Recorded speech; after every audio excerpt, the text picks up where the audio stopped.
పరిస్థితులు వస్తా ఉన్నాయి. చొప్పదండి కాడ మన ఒక రైతు కళ్ళంలో వడ్లు దున్నుకుంటేనే ఎండబెట్టి 25 రోజులైంది నేను వచ్చిన వడ్లు కొంటలేరని అక్కడే ఆయన ఎండ వేడి తట్టుకోలేక ఆయన ప్రాణం కూడా కోల్పోయినాడు.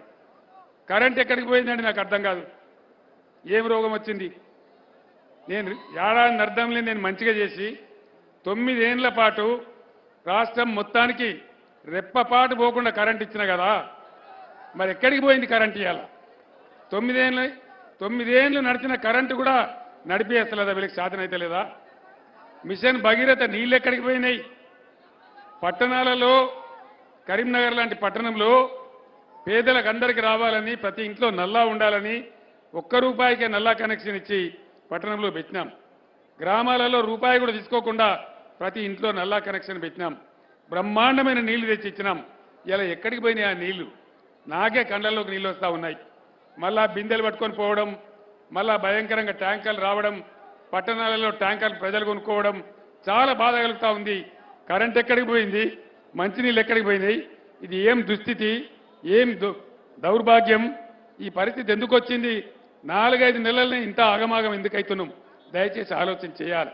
శాతనైన వాళ్ళు ఉంటే, దమ్మున్నోళ్ళు ఉంటే చేయగలిగిందే చెప్పాలి.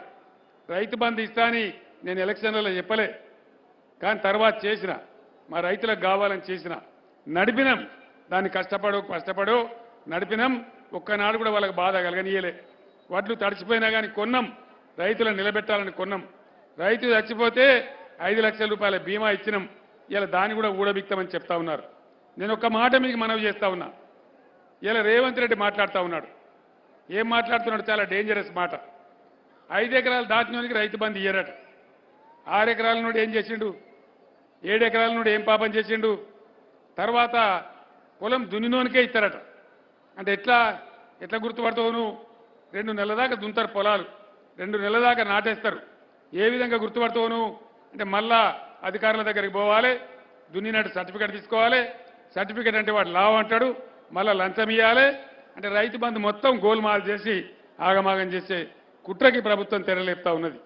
15,000 ఇస్తామని నమ్మబలికి ఇలా ఉన్న 10,000 కూడా ఇవ్వకుండా దాన్ని కూడా కింద మీద చేసే పరిస్థితి చేస్తూ ఉన్నారు. కళ్యాణ లక్ష్మి, పాత ఎమ్మెల్యేలు ఇచ్చిన కళ్యాణ లక్ష్మి వస్తుంది తప్ప కొత్త చెక్కులు ఇవ్వడం లేదు. మునిపేల కన్నా గరీబ్ గాళ్ళు రోగమో నొప్పి వస్తే ఎమ్మెల్యే దగ్గరికి పోతే వెంటనే సీఎంఆర్ఎఫ్ చెక్కులు వచ్చేది. ఇలా ఒక్క సీఎంఆర్ఎఫ్ చెక్ కూడా ఇస్తలేరు.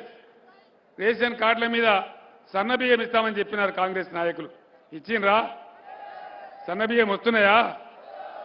ఏది కూడా కాలే. ఏ ఒక్క వాగ్దానం కూడా అమలు కాలే. అయ్యే పరిస్థితి కూడా లేదు.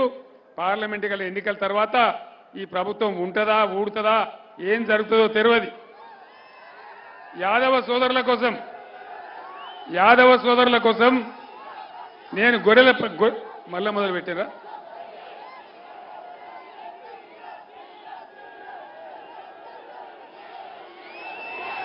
యాదవ సోదరుల కోసం నేనన్నాడు గొర్రెల పంపిణీ పెట్టినాం.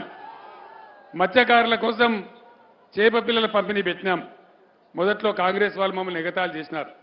ఇవేం స్కీములండి, చేప పిల్లలు గొర్రె పిల్లలని మమ్మల్ని ఇన్సల్ట్ చేసినారు. కానీ యాదవ సోదరులకు ఎంత మేలు జరిగింది, మత్స్యకారులకు ఎంత మేలు జరిగింది, ఎంతెంత పెద్ద చేపలు పెరిగినాయి. తెలంగాణలో బ్రహ్మాండంగా లాభపడ్డారు.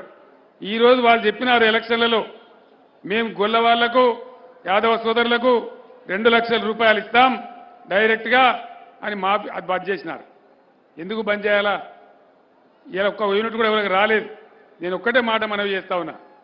దళిత బంధు హుజూరాబాద్ నియోజకవర్గంలో ఒక 20,000 కుటుంబాలకు ఇచ్చినాం. నియోజకవర్గానికి కొంతమందికి ఇచ్చినాం. ఒక మంచి పథకాన్ని ప్రారంభించినాం. ఆనాడు కాంగ్రెస్ పార్టీ ఎలక్షన్లలో ఏం చెప్పింది? కేసీఆర్ 10 లక్షలు ఇస్తున్నాడు, మేము 2 లక్షలు కలిపి 12 లక్షలు ఇస్తాం అని చెప్పినారు. ఇస్తున్నారా దళిత బంధు? వచ్చిందా ఎవరికన్నా? అంటే ఏంది, ఎందుకు బంద్ చేయాలా? దళితులు బాగుపడద్దా? ఇట్లా నాకు ఇప్పుడు యాది లేనన్ని 420 పథకాలు వాళ్ళ ఇష్టం ఉన్నట్టు చెప్పినారు. ఉద్యోగ సోదరులకు చెప్పినారు తక్షణమే డిఏలు ఇస్తాం.